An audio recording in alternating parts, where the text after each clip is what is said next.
politique en République démocratique du Congo, quelles peuvent être les pistes de solution pour rétablir l'harmonie, la paix, l'entente au sein de la coalition FCC-CAH au pouvoir dans ce pays de Lumumba? Nous avons pu approcher sur ce plateau Corneille Moulumba, qui est cofondateur de l'UDPS et aussi porte-parole des pionniers de cette formation politique chère au feu Étienne Tshisekedi Ouamulumba, le parti qui est au pouvoir aujourd'hui avec Félix-Antoine Tshisekedi Tshilombo. Corneille Moulumba, vous êtes en train de suivre, en même temps que les nombreux téléspectateurs qui nous suivent aujourd'hui. Le chef de l'État, c'était le 23 octobre. Il avait fait une adresse, il s'était adressé à la nation. Il a annoncé la tenue, l'organisation de l'Union sacrée pour la nation congolaise. Et il dit, ça sera à l'issue des consultations qu'il est en train d'animer et qui défraient d'ailleurs la chronique aujourd'hui dans le pays et même à l'extérieur, dans la diaspora du Congo-Kinshasa. Voilà, Corneille Moulumba. De l'autre côté, il y a le Front commun pour le Congo qui a clôturé sa deuxième retraite. Le Front commun pour le Congo de Joseph Kabila Kabange, dans son communiqué final, envisage l'organisation des élections générales, y compris la présidentielle. Corneille Moulumba, votre lecture. Bref. Écoutez, Josué, pour moi, il n'y a pas encore de crise, mais nous allons tout droit vers des crises. Il n'y a pas de crise, pourquoi? Parce que le chef de l'État donne sa vision. Le gouvernement, les ministres, chacun dans son domaine, matérialise cette vision. Si un ministre n'est pas en mesure de matérialiser la vision, on remanie le gouvernement. C'est tout. Donc, s'il n'y a pas eu efficacité, je pense qu'il est du devoir du chef de l'État de remanier le gouvernement pour repartir sur d'autres bases avec des gens peut-être plus compétents.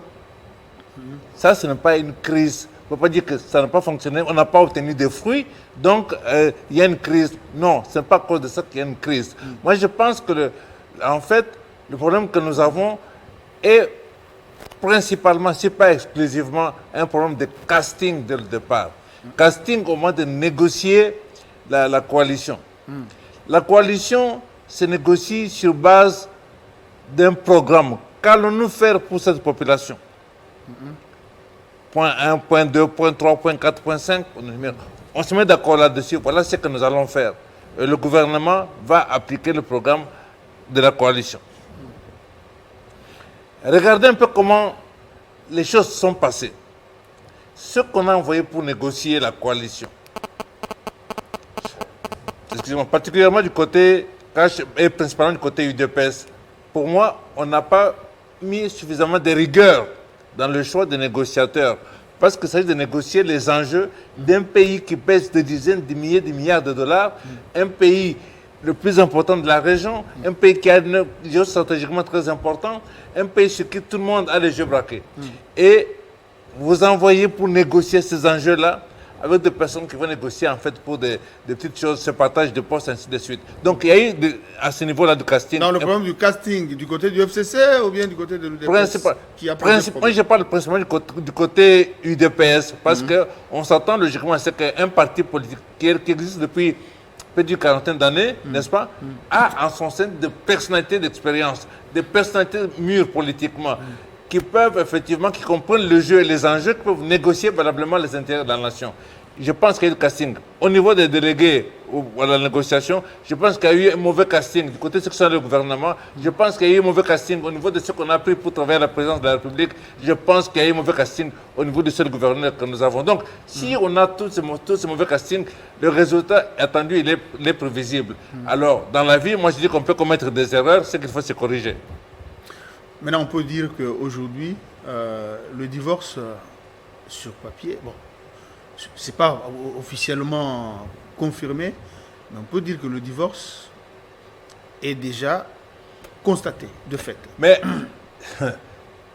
pour moi, c'est un non-sens. Vous êtes président de la République. Vous avez un gouvernement. Ce gouvernement peut compter sur une majorité de plus de 70% à l'Assemblée nationale. Vous allez divorcer pourquoi? Au contraire, c'est ce que j'ai dit, ce que je viens de dire. Vous devez décider. Vous devez décider. Est-ce qu'il y a eu des décisions importantes, des décisions qui ont un impact sur la vie des Congolais, sur le plan économique, sur le plan social, que le partenaire a bloqué? Si oui, lesquelles? Est-ce qu'il y a eu des décisions au niveau du gouvernement, au niveau de projets de proposition de loi au Parlement qui ont été bloqués? Quel est ce projet de loi, proposition de loi que au niveau du Parlement, l'UDPS a proposé que les autres ont bloqué? Quel est ce projet de loi au niveau du gouvernement ont bloqué? Quelles réformes ils ont bloquées? Si ce n'est pas le cas, alors on se dispute parce qu'on veut nommer un tel alors qu'on veut nommer un tel. Mais quelle importance? Ce qui est important, c'est d'abord qu'est-ce qu'on fait.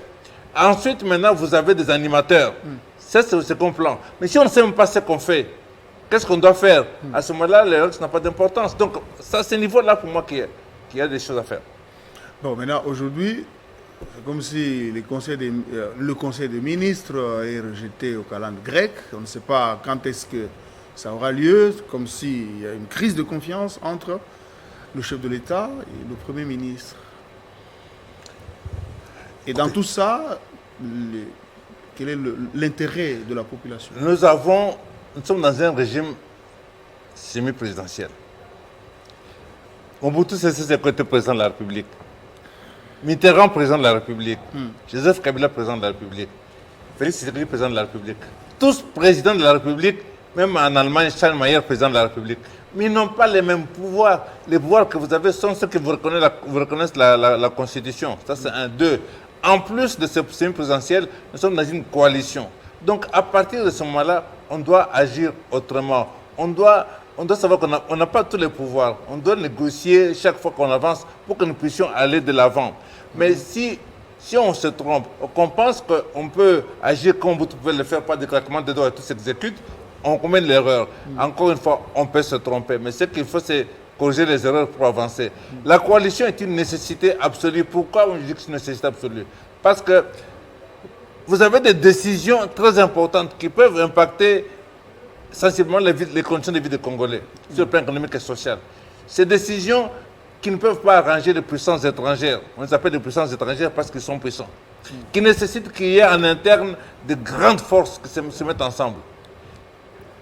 Vous avez cette force-là. Vous voulez faire appel à ce que les puissances étrangères voulaient désigner pour placer aux commandes du pays. Je veux dire, il y a eu des rencontres à Genève, il y en a eu à Bruxelles, il y en a eu en Afrique du Sud.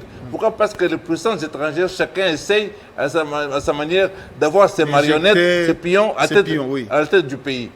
Mais que donc, vous êtes là, vous avez la majorité avec vous. Mais décidez, faites entrer au gouvernement des gens qui sont actifs, qui peuvent décider au Parlement.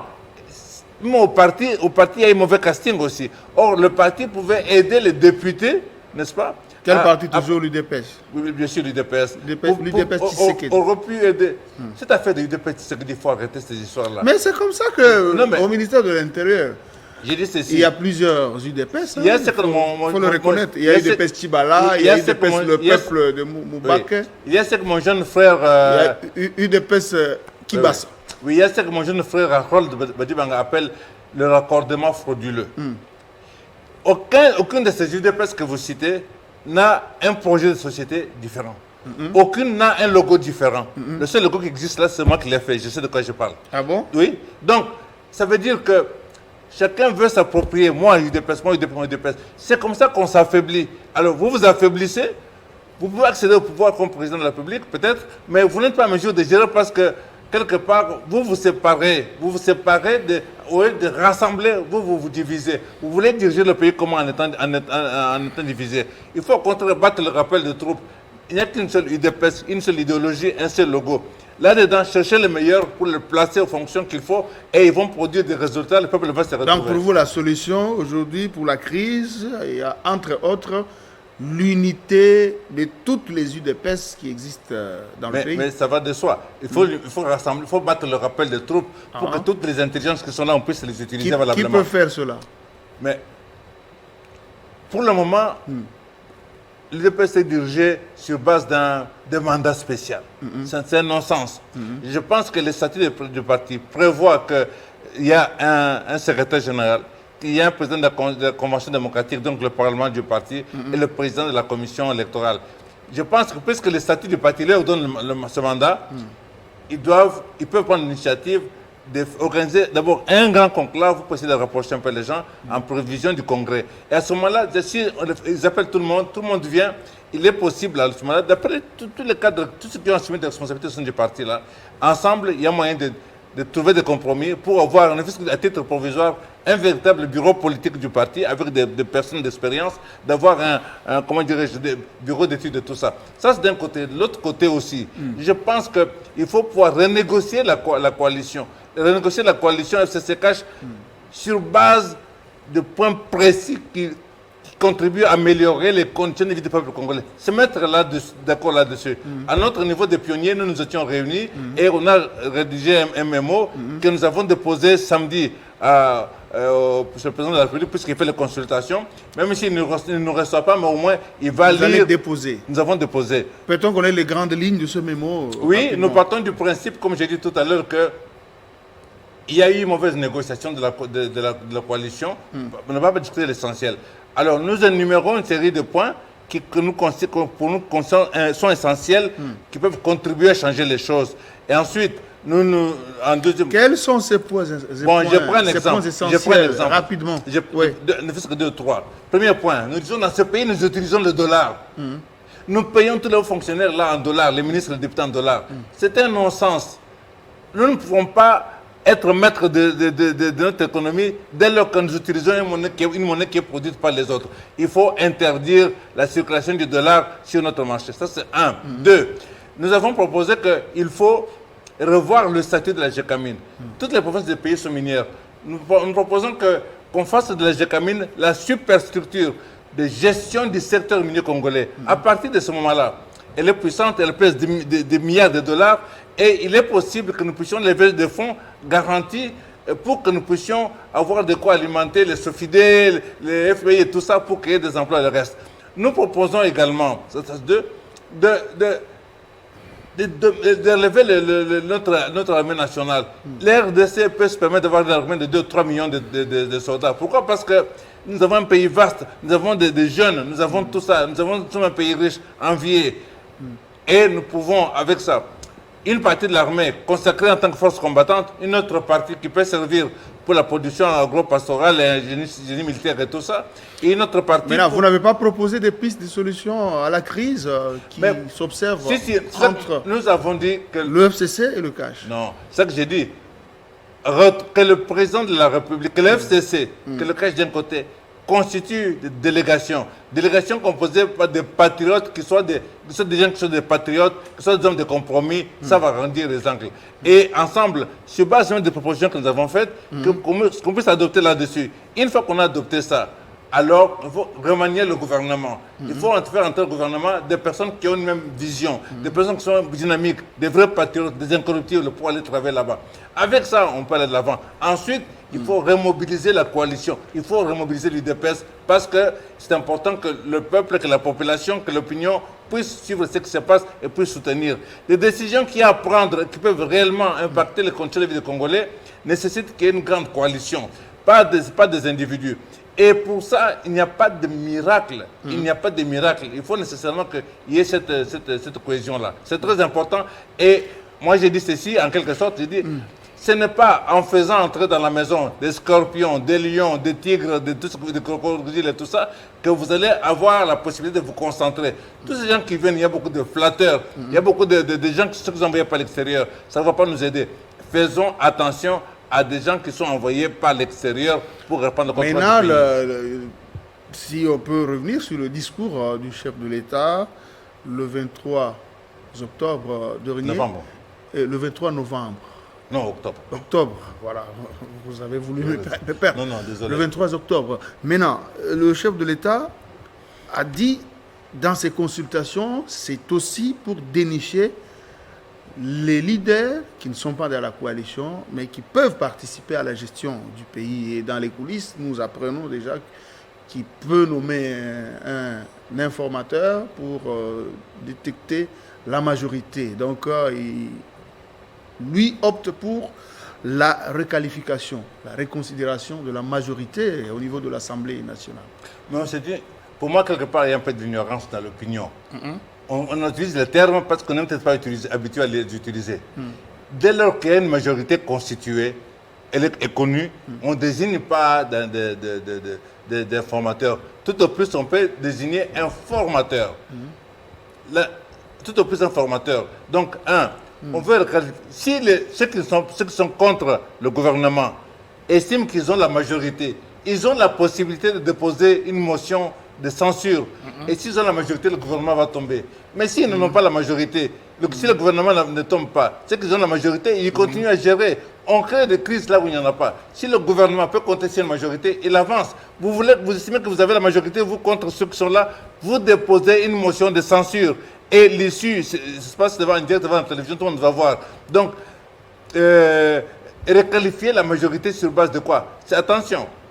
Former un gouvernement, un ministre ne doit pas nécessairement être membre d'un parti politique, et des ministres qui peuvent être choisis passent par leurs compétences. Il n'y a pas de problème de ce côté-là. Donc, ça, c'est une chose différente. Mais vous allez requalifier la majorité comment? Si vous voulez requalifier la majorité, alors, il faut, pour dissoudre, il faut qu'il y ait un problème entre le gouvernement et le Parlement. Est-ce qu'il y a une crise entre le gouvernement et le Parlement? Non. Alors, vous allez dissoudre pour quelle raison? Vous allez faire quelle majorité? Si vous avez des autres ont la majorité, ben, motion de censure, le gouvernement tombe. Bon, le FCC reproche le chef de l'État d'avoir signé des ordonnances dans le non-respect de la Constitution. Et du côté du cash, on reproche aussi, par exemple, le Premier ministre de se comporter non pas comme le statut, son statut le demande, mais il se comporte comme un militant du FCC.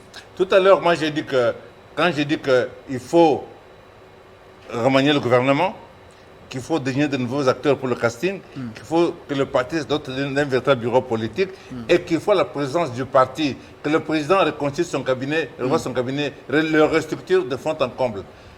Je trouve personnellement qu'il y a beaucoup de votes en guerre autour du président.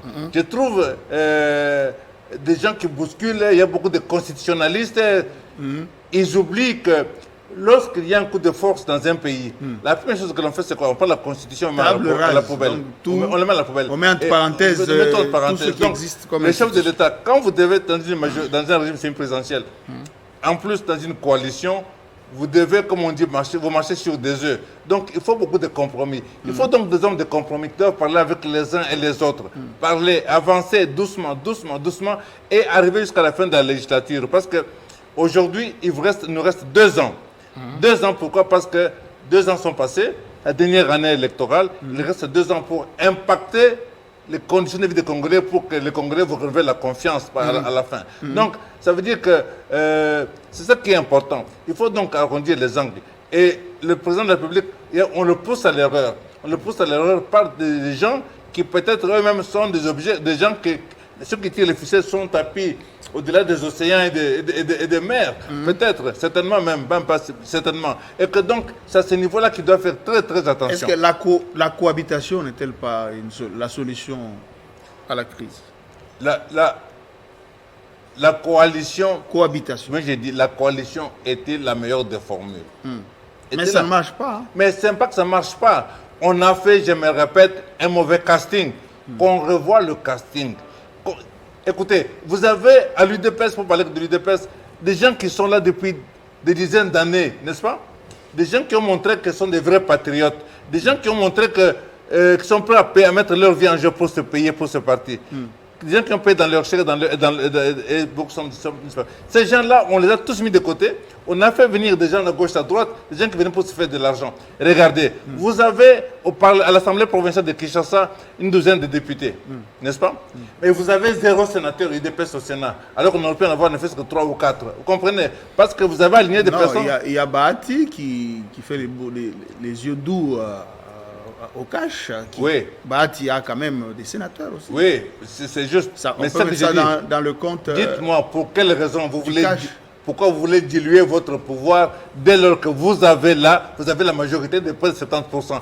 Gérez cette majorité, remettez ensemble, remobilisez, remettez la coalition debout, remettez l'UDPS debout et on va de l'avant. Que dire de ceux qui pensent que la solution, il faut que les deux leaders, Joseph Kabila et Félix Tshisekedi, se parlent pour décrisper l'atmosphère? La coexistence de ces deux personnalités, l'une qui est président de la République, l'autre un président sortant, qui a 18 années d'expérience, n'oubliez pas, en tant que président de la République, c'est la seule personne.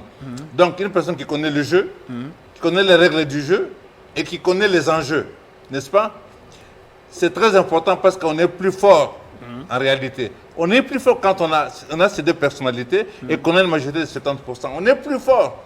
Donc, pour quelles raisons ils retournent s'affaiblir? Donc, le contact entre les deux régulièrement, c'est une nécessité. Moi, j'aurais volontiers vu même une délégation du CACH, une délégation de FCC, de temps en temps dans un barbecue, les deux qui sont là-bas, tous ensemble, pour l'intérêt du parti, merci du pays. Merci Corneille Moulumba, merci d'avoir répondu à notre invitation. Merci également, chers téléspectateurs. Aujourd'hui, nous avons reçu l'un des cofondateurs de l'UDPS, Tshisekedi. Il est aussi porte-parole des pionniers de cette formation politique. On a parlé avec lui sur les pistes de solutions pour endiguer, pour mettre fin à la crise institutionnelle qui s'observe aujourd'hui entre la coalition, les membres de la coalition au pouvoir, le FCC et le CACH. Gardez votre fidélité à la télévision du cinquantenaire. Le programme se poursuit. Au revoir.